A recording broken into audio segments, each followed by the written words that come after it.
சகோதர சகோதரிகளுக்கு அஸ்ஸலாமு அலைக்கும் வரஹ்மத்துல்லாஹி வபரகாத்துஹு. இது நவீன யஜூஜ் மௌஜூஜ் என்ற தொடரின் 9வது பகுதியாகும்.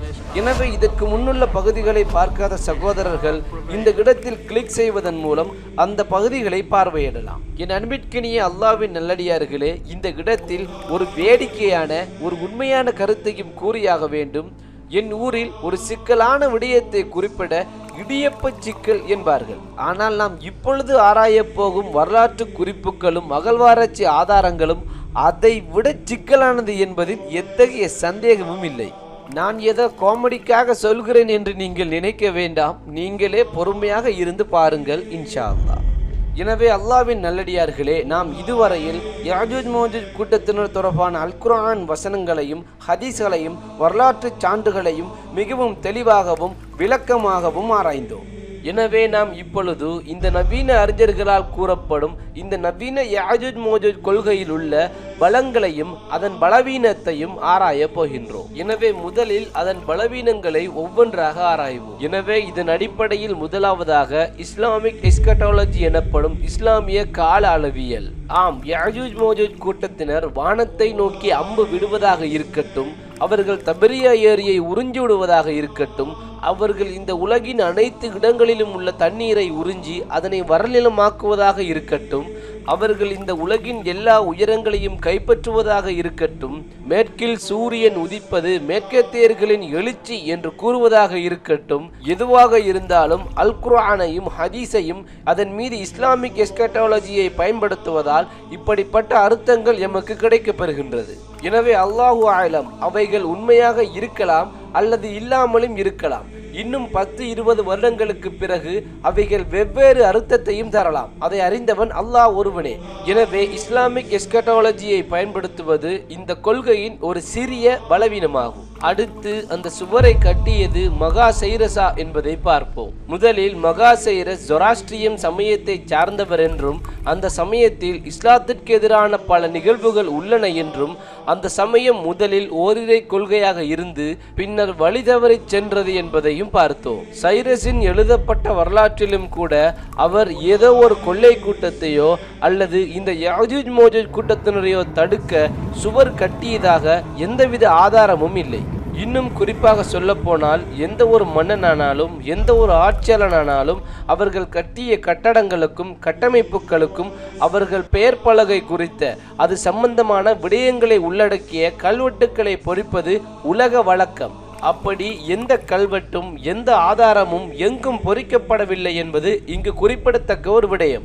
ஒரு கொலைகார கொள்ளை கூட்டத்தை தடுத்து ஒரு சுவரை எழுப்பினால் இந்த சுவர்களுக்கு அப்பால் ஒரு மிகப்பெரிய கொள்ளை கூட்டம் ஒளிந்து கொண்டிருக்கின்றது என்றதன் அடிப்படையில் ஒரே ஒரு எச்சரிக்கை பலகை பொறிக்கப்பட்டுள்ளதா என்று ஆராய்ந்தால் அதுவும் இல்லை. சரி, இனி அடுத்ததாக நவீன அறிஞர்களின் கருத்தின் அடிப்படையில் சைரஸ் மன்னர் சிதியர்களுக்கு எதிராக அந்த சுவரை கட்டினார். ஆனால் மகா சைரஸ் கொல்லப்பட்டதும் சிதியர்களின் ஒரு கூட்டத்தினரால் தான். கிரேக்க வரலாற்று ஆசிரியரான ஹெரோடோரஸ் கூறுகின்றார், கிறிஸ்துவுக்கு முன் 529 மகா சைரஸ் சிதியர்களின் மசகேட்டே நாடோடி கும்பல்களின் மீது போர் தொடுக்க சென்றார். இந்த மசகேட்டே கூட்டத்தினர் ஈரானின் வடகிழக்கு பகுதியிலே வாழ்ந்திருப்பதோடு அந்த ராஜ்யத்தின் தலைவியாக இருந்த டொம்ரிஸ் ராணியுடன் ஏற்பட்ட போரில் மகா சைரஸ் கொல்லப்பட்டதாக ஹெரோடோரஸ் அவரின் வரலாற்று குறிப்புகளிலே குறிப்பிடுகின்றார். இருந்தாலும் பெரோசஸ் வரலாற்று அறிஞர் கூறுகின்றார், மகா சைரஸ் தாஹே கூட்டத்தினுடன் சண்டையிட்டுக் கொண்டிருக்கும் பொழுது மரணித்ததாக கூறுகின்றார். மற்றும் ஜெனபோம் கூறுகின்றார், மகா சைரஸ் அமைதியாக அவரின் தலைநகரத்தில் மரணித்ததாக அவர் கூறுகின்றார். எது எப்படி இருந்தாலும் இந்த மகா சைரஸ் சிதியர்களின் கைகளால் இறந்தார் என்ற வரலாற்று குறிப்புகள் இருப்பது இந்த நவீன அறிஞர்கள் கூறுகின்ற இந்த நவீன கொள்கைக்கு சற்று பலவீனமாக உள்ளது. இருந்தாலும் மகா சைரஸ் இறந்ததற்கு பின்னர் இந்த வரலாற்று குறிப்புகள் கிட்டத்தட்ட ஒரு நூற்றாண்டுக்கு பின்னரே எழுதப்பட்டிருக்கின்றது என்பது இங்கே குறிப்பிடத்தக்க ஒரு முக்கியமான விடயமாகும். அடுத்து மகா சைரஸிற்கு முன்னரே தர்பந்தானது ஒரு பாதுகாக்கப்பட்ட இடம் என வேர்ல்ட் ஹிஸ்டரி என்சைக்ளோபீடியா என்ற இணையதளம் எமக்கு கூறுகின்றது. அதாவது தர்பந்தானது சுமார் 5000 வருடங்கள் பழமையான நகரம் என்றும் அகழ்வாராய்ச்சிகளின் அடிப்படையில் கிறிஸ்துவுக்கு முன் 8ஆம் நூற்றாண்டில், அதாவது மகா சைரஸ் பிறப்பதற்கு முன்னர் சுமார் 3 நூற்றாண்டுகளுக்கு முன்னரே அந்த பகுதியில் மக்கள் வாழ்ந்ததாகவும் அவர்கள் சிதியர்களிடமிருந்து தங்களை காத்துக்கொள்ள அவர்கள் பாதுகாப்புகளை அமைத்ததாகவும் அந்த ஆர்டிக்கல் எமக்கு கூறுகின்றது. இருந்தாலும் கிறிஸ்துவுக்கு முன் 8ஆம் நூற்றாண்டில் இவர்கள் சிதியர்களை தடுக்க சுவர்களை கட்டினார்கள் என்பதற்கு எந்தவித ஆதாரமும் இல்லை. இந்த தகவல்கள் 1970 நடைபெற்ற அகழ்வாராய்ச்சிகளின் அடிப்படையில் உருவாக்கப்பட்ட தகவல்களாகும். அடுத்து அந்த பகுதியில் கட்டப்பட்ட சுவர் ஒன்றல்ல, இரண்டல்ல, மூன்றல்ல, பல. முதலில் இந்த காக்கசஸ் மலைத்தொடர்களுக்கு மத்தியிலே அமைந்திருக்கும் இந்த டேரியல் பாஸ் எனும் டேரியல் பாதையை அடைத்து விட்டால் காக்கசஸ் மலைத்தொடரின் வடபகுதியையும் அதன் தெற்கு பகுதியையும் இரண்டாக பிரித்து விடலாம் என்று நீங்கள் நினைக்கிறீர்களா? நானும் அப்படித்தான் நினைத்தேன். ஆனால் அது தவறு. எனவே இந்த படத்தில் காட்டப்பட்டிருப்பது போல இதன் வழியாகவும் தெற்கிலிருந்து காக்கசஸ் மலைத்தொடரை தாண்டி அதன் வடக்கு பகுதிக்குள் பிரவேசிக்கலாம். எனவே அல்லாஹ்வுடைய தூதரின் மரணத்திற்கு பின்னர் அரபு படைகள் கசாரியர்களுடன் யுத்தம் செய்யும் போது இந்த பகுதிகளை அவர்கள் கைப்பற்றினார்கள் என்பது இங்கே குறிப்பிட வேண்டிய விடயம். இந்த இடத்தில் உள்ளதுதான் தர்பந்த் எனப்படும் நகரம். எனவே டேரியல் பாஸ் வேறு, தர்பந்த் வேறு. எனவே நவீன அறிஞர்கள் கூறுகிறார்கள், மகா சைரஸ் டேரியல் பாதையிலும் சுவர் கட்டினார், தர்பந்திலும் சுவர் கட்டினார் என்கிறார்கள். ஆனால் அல் குர்ஆன் கூறுகிறது துல்கர்னைன் 2 மலைகளுக்கு இடையில் சுவர் எழுப்பினார் என்கிறது. அது டேரியல் பாஸிற்கு பொருந்தும், ஆனால் தர்பந்திற்கு பொருந்தாது. ஏன்? தர்பந்த் ஆனது காஸ்பியன் கடலை கிழக்கிலும் காக்கசஸ் மலைத்தொடரை மேற்கிலும் எல்லைகளாக கொண்டுள்ளது. எனவே இது 2 மலைகளுக்கு இடைப்பட்ட இடமே கிடையாது. இதில் இன்னும் ஒரு வேடிக்கையான விடயம் என்னவெனில், நீங்கள் இப்பொழுது பார்த்து கொண்டிருப்பதுதான் தர்பந்த் எனும் நகரின் உலக வரைபடம். ஆனால் இப்பொழுது பாரசீக பேரரசை உருவாக்கிய சைரஸ் மன்னர் ஆட்சி செய்த பகுதிகளை பாருங்கள். என்ன? ஆம், அப்படித்தான் நானும் அந்த கேள்வியை கேட்டேன். தர்பந்தானது மகா சைரஸின் ஆட்சிக்குட்பட்ட பகுதியினுள் வரவே இல்லை. ஏன்? அவர்தான் அதை போர் தொடுத்து வெற்றி கொள்ளவே இல்லையே. கிடைக்கப்பெற்ற ஆதாரங்களில் சைரஸ் மன்னர் தர்பந்தை போர் தொடுத்து வென்றதாக எந்த ஆதாரமும் இல்லை. ஆனால் அல்லாஹு ஆலம் அழிந்து போன வரலாற்றிலோ அல்லது எழுதப்படாத இவரின் வரலாற்றிலோ அவர் அந்த சுவரை கட்டியதாக இருந்திருக்கலாம், அல்லாஹு ஆலம். ஆனால் அதை வைத்து அவர்தான் இந்த சுவரை கட்டினார் என்று ஒருபோதும் கூற முடியாது. அப்பொழுது தர்பந்தில் இருக்கும் கோட்டையும் அதன் சுவர்களும் யாரால் கட்டப்பட்டது என்ற கேள்விக்கு உலக வரலாறு பதிலளிக்கின்றது.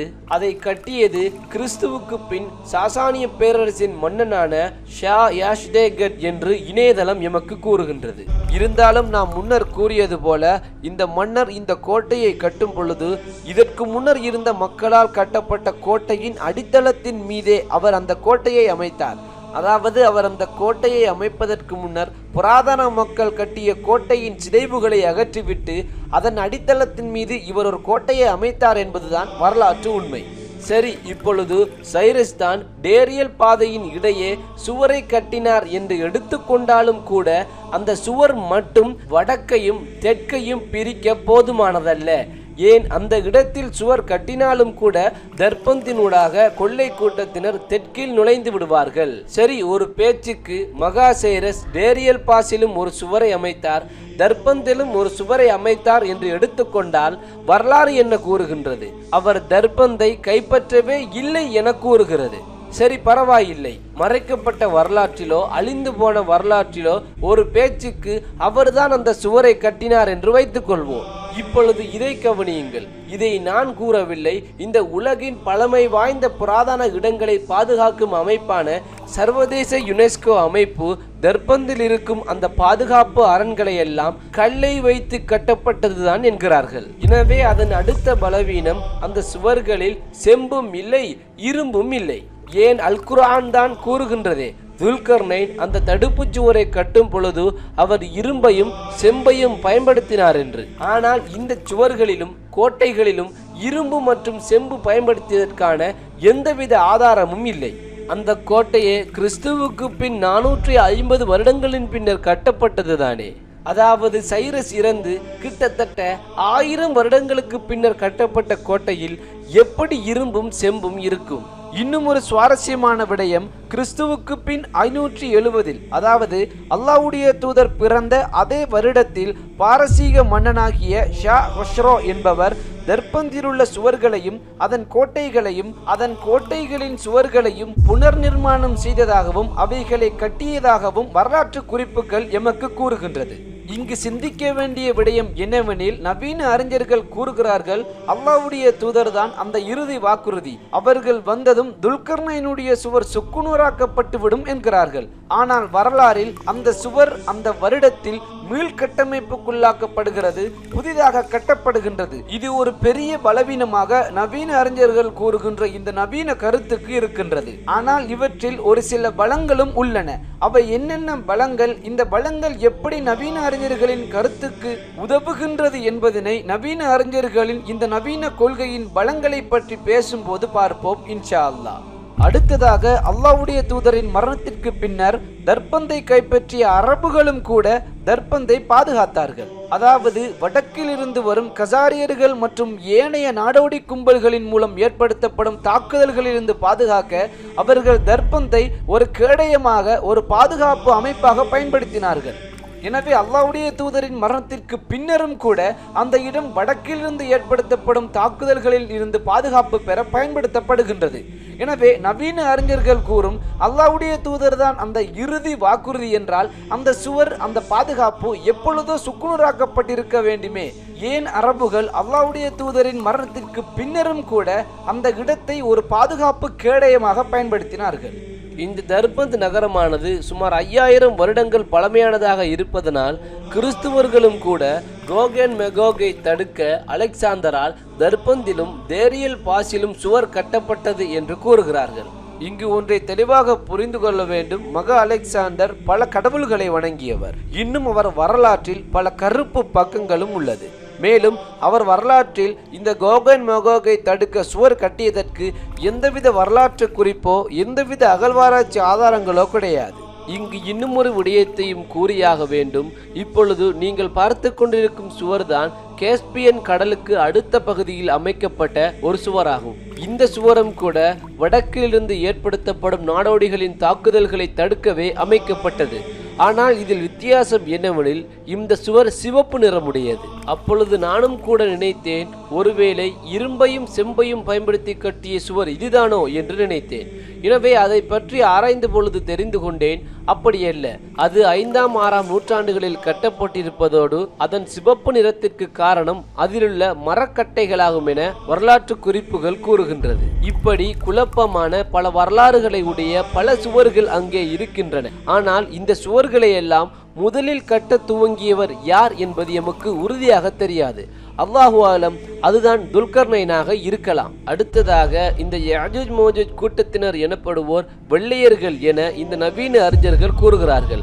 எனவே நாம் அவர்கள் கூறிய வழியிலேயே சென்று டிஎன்ஏயை அடிப்படையாக வைத்து ஆராய்ந்த போது புரிந்து கொண்டோம், டிஎன்ஏயின் அடிப்படையில் இந்த வெள்ளைக்காரர்கள் மட்டும் யஜூஜ் மோஜூஜ் கூட்டத்தினர் அல்ல. அந்த எம்நாயர் மற்றும் அவர்களின் சந்ததியினரின் டிஎன்ஏக்கள் யார் யார் உடலிலெல்லாம் இருக்கின்றதோ அவர்களும் அவர்களின் சந்ததியினராகவே கருதப்படுவார்கள். அடுத்து நீங்கள் பார்த்து கொண்டிருப்பது யஜூஜ் மோஜூஜ் கூட்டத்தினரால் முற்றாக குடிக்கப்பட்டு அழிக்கப்பட்டு விடும் என்று கூறப்படும் தபரியா ஏரியாகும். இது சுமார் 8 மாதங்களுக்கு முன்னர் இது முழுவதுமாக நீரால் நிரம்பிவிட்டது.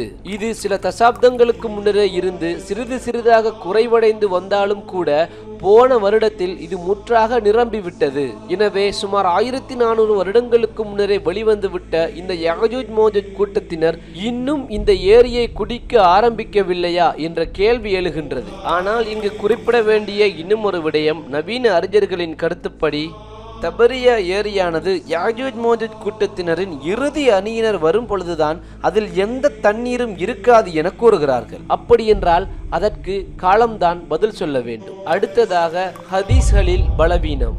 இவர்களால் கூறப்படும் 1, 2 அல்லது வெகு சில ஹதீஸ்களை அவர்கள் கூறுவதைப் போல உறுதியாக ஏற்றுக்கொள்ள முடியாது. உதாரணமாக, இந்த தபரியா ஏரியை எடுத்துக்கொண்டாலும் கூட இது சில காலங்களுக்கு முன்னிருந்து தண்ணீர் குறைவடைந்து கொண்டு வந்தாலும் கூட இப்பொழுது அது முற்றாக நிரம்பிவிட்டது. எனவே அவர்கள் கூறிய அந்த கருத்தில் ஒரு விரிசல் ஏற்பட்டு விட்டது. இதற்கு காலம்தான் பதில் சொல்ல வேண்டும். இதுபோலதான் யஜூஜ் மஜூஜ் கூட்டத்தினர் வானை நோக்கி அம்பை எய்வார்கள் என்ற ஹதீஸையும் நாம் புரிந்து கொள்ளலாம். காரணம், ஆல்பர்ட் ஐன்ஸ்டீன் கூறியது போல இந்த உலகின் 3ஆம் உலகப் போரில் அணு ஆயுதங்கள் பயன்படுத்தப்பட்டு இந்த உலகின் நாகரிகங்கள் அழிக்கப்பட்டால் அதன் பிறகு வரும் யுத்தங்களில் மனிதர்கள் கல்லையும் குச்சியையும் வைத்தே அவர்கள் யுத்தம் செய்வார்கள் என அவர் கூறினார். எனவே அது எப்பொழுது நடைபெறுகிறதோ அப்பொழுதுதான் அதன் உண்மைத்தன்மையை நாம் புரிந்து கொள்ளலாம். எனவே இவர்கள் கூறும் ஒரு சில ஹதீஸ்கள் தான் இந்த காலத்தின் அடிப்படையில் பலவீனமானது என நாம் எடுத்துக்கொள்ளலாம். இறுதியாக ஈசா அலைஹிஸ்ஸலாத்து வஸ்ஸலாம் அவர்களின் வருகை. உண்மையில் தபரியா ஏறி ஏறினாலும் இறங்கினாலும் யஜூஜ் மஜூஜ் கூட்டத்தினர் அம்பு விட்டாலும் விடாவிட்டாலும் அவர்கள் இந்த உலகின் எல்லா உயரங்களையும் கைப்பற்றினாலும் கைப்பற்றாவிட்டாலும் அவர்கள் இந்த உலகின் தண்ணீரை உறிஞ்சினாலும் உறிஞ்சாவிட்டாலும் ஈசா அலைஹிஸ்ஸலாத்து வஸ்ஸலாம் அவர்கள் இந்த உலகிற்கு வந்திறங்கி இந்த வெள்ளைக்காரர்களுடன் சண்டை புரியும் வரை அல்லாஹு ஆலம் அநேக சகோதரர்கள் அந்த வெள்ளைக்காரர்கள் தான் யஜூஜ் மஜூஜ் கூட்டத்தினர் என்று கூறும் இந்த நவீன யஜூஜ் மஜூஜ் கொள்கையினை அவர்கள் உறுதியாக ஏற்றுக்கொள்ள மாட்டார்கள். அல்லாஹு ஆலம் அந்த காலகட்டத்தில் அது உறுதியாகவும் உண்மையாகவும் ஏற்றுக்கொள்ளப்பட்டாலும் கூட இன்றைய காலகட்டத்தில் இந்த நவீன கருத்தை எந்த பக்கச்சார்பும் இன்றி ஒரு பொதுவாக ஆராய்ச்சி செய்யும் ஒரு சாதாரண மனிதனுக்கு இந்த கொள்கையில் ஒரு சில குறைபாடுகள் இருந்தாலும் கூட இதில் அநேக உண்மைகள் ஒளிந்திருக்கின்றது என்பதனை புரிந்து கொள்ள முடியும். எனவே அதன் பிரமிக்க வைக்கும் உண்மைகளையும் அதன் பலங்களையும் இன்ஷா அல்லாஹ் அடுத்த வீடியோவில் ஆராய்வோம். எனவே சப்ஸ்கிரைப் செய்யாத சகோதர சகோதரிகள் சப்ஸ்கிரைப் செய்ய மறக்க வேண்டாம். எனவே இன்ஷா அல்லாஹ் உங்களை அடுத்த வீடியோவில் சந்திக்கும் வரை பாரக்கல்லாஹு லி வலக்கும். வஸ்ஸலாமு அலைக்கும் வரஹ்மத்துல்லாஹி வபரகாத்துஹு.